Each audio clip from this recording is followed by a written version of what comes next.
Hello, Your Royal Majesty, and welcome now to Thursday, and thanks for logging in the Soul Garden. Before we get started, I gotta say happy birthday to Carolyn Nagel, our head of the Zodiac Directors, one of my favorite Leos on the planet, double Leo if you don't know. Carolyn, we love you so much, it's beyond belief.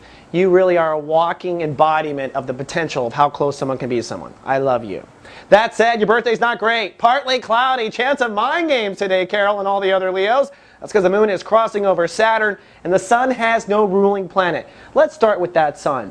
No matter what happens today, Leo, you want to walk the earth in your new Leo 2.0, really owning that charisma. I know you stepped into Leo 2.0 over 4 years ago or over 2 years ago, but really now I think with your soul capital transit, Leos this month are stepping into the full embodiment of their stardom.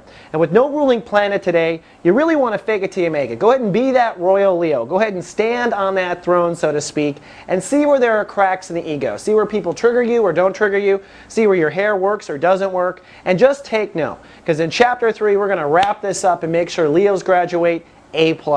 Now moving to the conflict, the moon.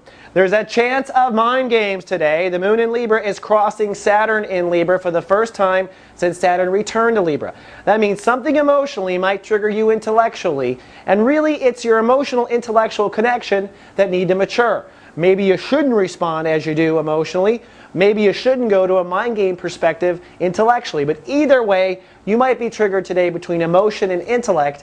And because this is all opposing Jupiter retrograde in Aries, this might trigger a core belief. So you're going to have to kind of balance it. You might have thought you believed in one thing and then your attitude goes a different way, and then your attitude points to maybe your belief isn't that way. Just remember what you really believe, who you really are, and watch the mind games. Also watch Siddiqa Salter, also a Leo, our renegade aromatherapist, going live today with Chapter 3 of Sun in Leo. And whether you are into plants or not, I recommend you watch her, especially during her birthday month. She's a Leo too, and she understands the Leo vibration. So don't miss Siddiqa. She's live everywhere the garden streams.